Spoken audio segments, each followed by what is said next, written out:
Yo, you two, what's good, man? It's your boy Chase, and we are back with another reaction video for y'all, man. Oh, shoot. Yo, you two, what's good, man? It's your boy Chase, and we are back with another reaction video for y'all, man. 5 disturbing videos from around the internet. Now, we have done this before, but why not do it again? You know what I'm saying? Why not bring back the scary horror videos? You know what I'm saying? We're gonna get straight into it. But before we do, if you are new, make sure you like, comment, and subscribe. Hit post notifications so you know when I upload. And follow me on Instagram. ChaiseBurton. Get at that, man. ChaiseBurton. Get at that. Like ChaiseBurton. Like follow me on Instagram, bruh. And subscribe too. Just click subscribe. All it takes is just a click of a button. You know what I'm saying? Just get at that. And yeah, I hope you all's day has been fantastic. You know what I'm saying? I hope y'all's day has been full of blessings. I hope the Lord has covered y'all, protected y'all, guided y'all. You know what I'm saying? I really hope this day has been great. I don't know what time y'all are watching this, but I'm going to say right now y'all eating a snack. And I'm going to say it's a Powerade and some sour cream and onion Pringles. I know I was right. You ain't got to tell me. Let's get straight into it, though. In the state of Maryland, in 2017, popular YouTubers named Sam and Colby were investigating this building called Forest Haven Insane Asylum. This building was home to one of the most deadly mental institutions in America. But while Sam and Colby... Wait, let's start over because I was being distracting and messing up my chair, and I'm so sorry for that. I'm just over here hooting and hollering and making noises. I apologize. We're just gonna start over, okay? In the state of Maryland, in 2017, popular YouTubers named Sam and Colby were investigating this building called Forest Haven Insane Asylum. This building was home to one of the most deadly mental institutions in America. But while Sam and Colby were deciding to continue their investigation, they hear police sirens. Thinking the security had caught on to them, they decided that it was time to leave. Police. Wait. Oh, we were exploring. Wait. Should we get the out of here? Oh, I remember I used to watch them, bro, when I was younger, bro. Oh, damn, that's crazy, bro. I never saw this video, though. Oh, we were exploring. Wait. Should we get the out of here? Wait, just slow. Let's get out of here. Police sirens. But as they were running from the building, they noticed 3 people in the field up ahead. So they quickly turned their lights off and hoped that they would pass without noticing them. There are people right in front of us that are not Colby. And they are looking right past us. I can't see him on camera. Yeah, you can't see him on camera, but they're literally walking right there. Colby is right in front of me. You can't see anything. But he's laying down army position in a bush. He's telling me not to go any further. There was 3 people. Did you see how close they got to me? They were walking right next to you. Me, Sam, and Nick were on one side, and Colby went ahead. Were they security or were they just people? It was just 3. It was 2 girls and 1 guy. It was just people. Okay. It was just people. So we should be good. This is when the story takes a darker turn, because in the midst of their escape, they begin to hear a woman screaming for help, and they were adamant that what they heard was indeed a person. What the? Did you get that? Yeah, I got them. Somebody is screaming. Someone's screaming bloody murder. Let's get out of here faster. Come on, guys. How is that? Dude, that scares them. Guys, what the? Do you hear that? Yeah, get out of here. Go. Guys, run! There was a girl screaming, "Help!" Bloody murder, crying. Like clearly here, like clearly. Right there. Yeah, Like, right 100%, like multiple times. Like, and it was consistent. It wasn't like they were playing a game. She was getting attacked. That girl. Now to fully understand that video, you need to hear the background of Lauren Wallen and Tyler Tessier. Because Lauren and Tyler were a happy couple, and Lauren even loved her job as a teacher at a local school, and her and Tyler seemingly loved each other as they were expecting to have a baby together. That was until tragedy struck when Lauren didn't show up to school in the following days. This launched a massive investigation to find her, and Tyler, alongside Lauren's family, went on TV to plead for Lauren's safe return. There's so many people that miss you. There's so many people that were out We haven't slept. We haven't eaten. We're just looking. And we're praying that you're safe. And I'm asking to just let us know that you're safe. Shortly after this interview, Lauren's body was found. Unfortunately, she had been shot in the back of the head, and the police already knew who the attacker was, and they quickly apprehended Tyler because in reality, he was already engaged and took the life of Lauren to ensure his fiancée never found out about the baby. Unfortunately, Tyler took his own life the day before he was set for trial. But due to the location of this murder and Sam and Colby's video where they heard the screams, many people believed Sam and Colby caught the audio of this murder. But the more I looked into this, I found that it was nearly impossible. That is unless Tyler attacked her near where they were filming and then transported the body to a different location. But honestly, it just raises more questions. Because if it's not Lauren that they heard, what did they hear? And who were those 3 people in the field? Yeah. Yeah, who the hell were the 3 people then? What the bro, I have chills, bro. Y'all, that is crazy. I'm so confused. Wait. Heard. What did they hear? And who were those 3 people in the field? I'll leave it up to you to decide. What the? Did you get that? Yeah, I got that. Somebody is screaming. Someone's screaming bloody murder. Let's get out of here faster. Come on, guys. Dog, I'm gonna be honest with you, bro. I don't think that was her screaming. Cause it's like the person screaming was like, okay, if you're shot, I imagine if you're shot in like the back of the head, right? It's quick. You feel me? Like it's not something that just like drags on. You feel? Wait, y'all. My mama is calling me. Madre is calling. So I'm finna answer and I'm gonna get right back to y'all, okay? A few moments later. All right, y'all, so we back. Like I was saying, I don't think that person in the field or whoever it was screaming, I don't think that was the lady who was shot in the head. Because it sounds like the person screaming was like already like in pain or like being tortured or something. Bro, nah, man. That's nuts, bro. On September 8th of 2024, a popular TikToker that goes by the name Lauren Gray filmed an encounter with a dog that went viral with over 400 million views because she didn't recognize the signs that this dog gave her, which was a Belgian Malinois. Now these dogs are extremely intelligent and many trained to be police dogs. And it's not recommended for your average suburban family to keep them as a pet. This is because of just how much daily attention they require. And had her or the owner of the dog recognized the signs, this entire thing could have been avoided. Here's that clip. Take a look. Hi! Oh, I saw this. Oh my goodness. I saw this, bro. Sorry po. Sit, mabait. Sorry po. Tangina na mabait yan si ma'am. Pero pag wala namang lubog, hindi naman siya wala rabies.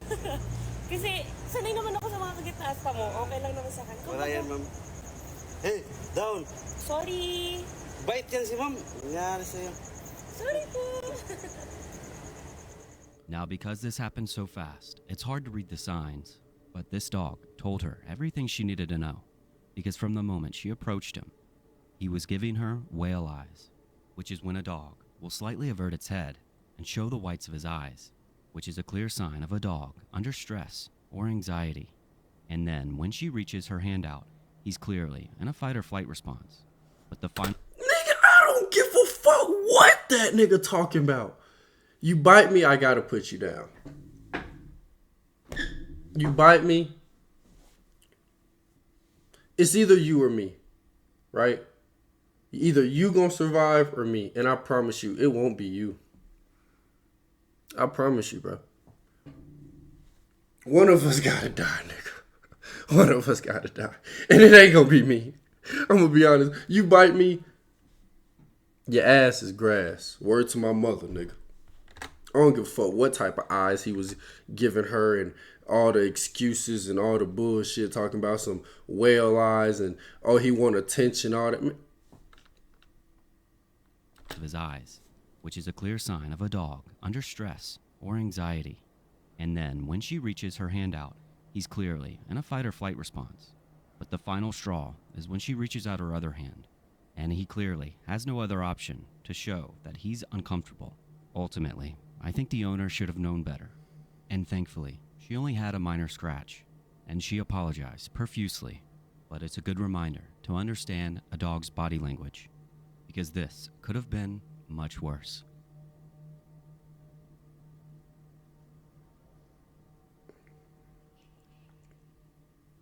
This is Brandon, and in 2024, he began documenting his battle with fatal insomnia, which is considered to be one of the rarest diseases known to man, affecting 1 to 2 people per million worldwide.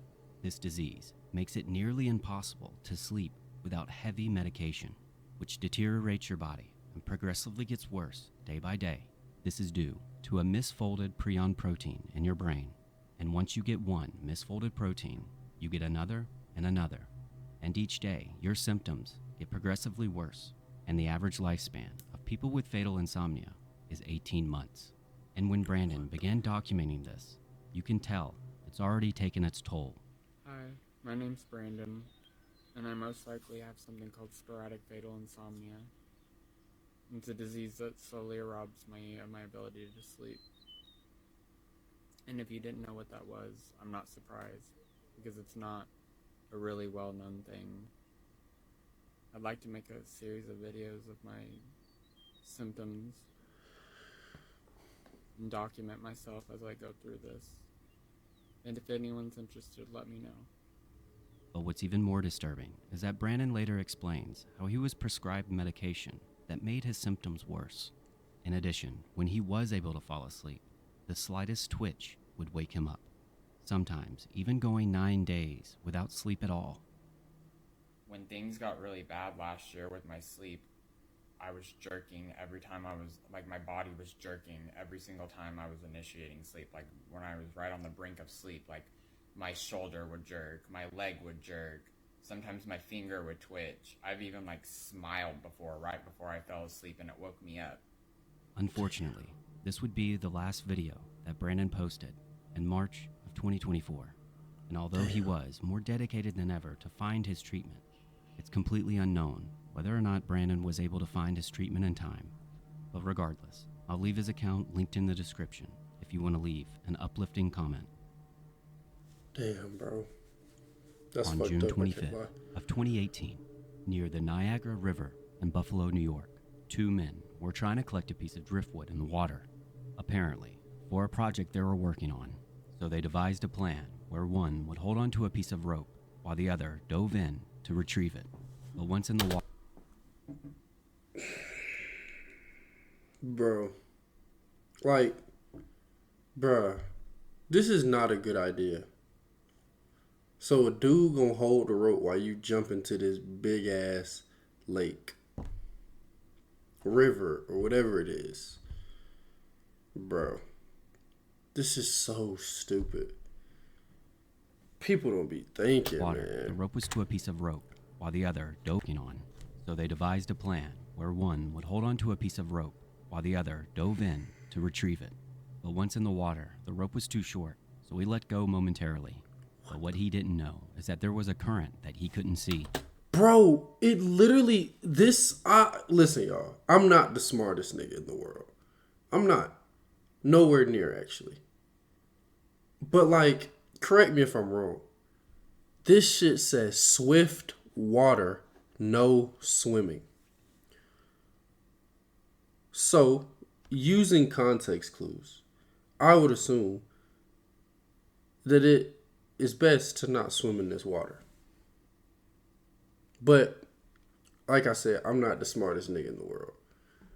You know what I'm saying? Maybe to some niggas it says, not that bad, yes, to swimming. You know what I'm saying? So, fuck it. Let's just continue the video. So we let go momentarily.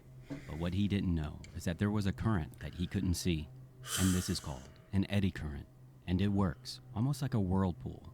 Because as the river passes by this ledge, it creates a circular motion. And anything that doesn't float goes down. They quickly garnered an audience and bystanders caught the entire thing on video, while also trying to find things to pull him out with. Here's a clip of that encounter. Take a look. This is definitely going to be a YouTube moment. Hold on to it. Hold on to it. Yeah. Now turn it around, turn it around. And doggy paddle back. Under. I got it. Doggy paddle. I got it. Doggy paddle back to me. If you start frowning, you're making me do this shit.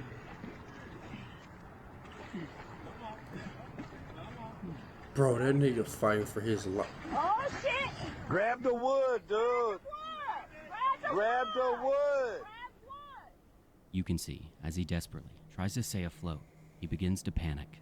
His friend recognizes this and jumps in to save him. But this would only make things worse. He gonna try to kill you. So both of us cannot float. Evidently, the nigga just said that anything that cannot float, it takes it under the current. Neither of you niggas can float. So why would both of us be in this bitch? Why would we both? Bro, I don't understand. Like, I just don't like dumb shit. And this is dumb shit. He gonna try to kill you. Don't pull him down! Don't pull him down! He gonna kill you. Don't pull He gonna him kill them down. both. Don't pull him down! Just hold on! Don't let him get out there, 'cause that current gonna take his ass. He gonna die in there. He gone, bro. He gone, bro. No! Hurry up! Grab his stick! Come on. Grab his stick! Come on, you got this, bro. Man, I got you. Just believe, just believe. This is where I need to cut the video. But in the final frame, you can see them both sinking to the bottom. Their bodies were recovered shortly after, and a local news story was aired about this very incident. Mel, I'm here at the corner, the foot of Ferry, rather, where Bader and Guthrie lost their lives. You can see the very strong rapids behind me, but where they first went into the water right here appears calm. At the surface, you can't see those rushing rapids. You can't see strong waves. You can see that it might appear calm, but of course it's not, because underneath the water's surface, as we found out yesterday, is a lot of danger. But what's even more disturbing is that this news team unknowingly recorded what looks to be the very log the two men were trying to get. And it serves as an important reminder to never underestimate the water. And if you were ever to see a sign like this, don't go near it. Duh. Like, if the bitch say no swimming, I don't think I want to swim in that bitch. Like, what are we doing? Oh my goodness, bro. Mark Chopper Reed was a notorious Australian criminal, and he had a pretty rough upbringing, because in addition to being abused, he was often put into mental wards and received electroshock therapy. But by the time he reached the age of 20, he had upgraded his criminality to armed robbery, kidnapping, and arson, and worked closely with gangs and the mafia. And during his many prison stints, he began to write books, and his first book became a bestseller. And this caught the eye of an up-and-coming journalist who sought out to do the first TV interview of Chopper. So in May of '92, she went down to Tasmania with a plan to get Chopper to open up to her, but she quickly found out that she was in over her head. I'm a very, very good shot. Would you like me to show you how good a shot I am? Yeah. No. All right, well, I'll get my young assistant, Trent. Grab that bottle. Get over there. This bloke's play by the hour. Once Chopper got started, there was no stopping him. You want me to have a go? Show you? No. Show you? All right. Hold it up clear. Hang on, just see if the gun works first. Oh, the gun works nicely.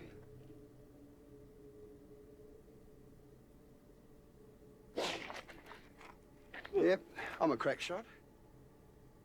But things took a darker turn when Renee asked Chopper about how he won money against the Chinese mafia when he played Russian roulette, because she wasn't expecting him to actually demonstrate it. But there's one scene the Americans didn't see, and neither did viewers in Australia. Ladies and gentlemen, there's a slug in this gun. Now, you got to take my word for it, but there's a slug in this gun. Well, I want one shot to my head. Bro, don't do that. Don't do that. Don't do that. Don't do that, bro. Do not do that. Y'all, luckily I paused the video, so nothing's gonna happen. Like, I paused it right in time, so nothing's gonna happen. You feel me? This nigga's finna blow his fucking head off of his shoulders, bro. I gotta continue. I gotta watch this, y'all. Y'all want me to...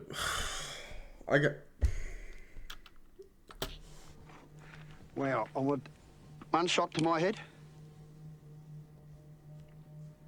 One shot to Renee's. What? Renee? I don't think I want to play. Are you ready? You don't want to play. Bad luck. And that's when the cameraman quickly ends the interview. But in later interviews with Renee, they asked her what happened when the camera stopped rolling. And she said that she basically just laughed it off and asked him how he did that. And Chopper said, when you have an over-oiled gun, the slug typically falls to the third or fourth chamber. And that's how he made his money against the mafia. Upon reflection, Renee doesn't really know if he actually put a bullet in the chamber.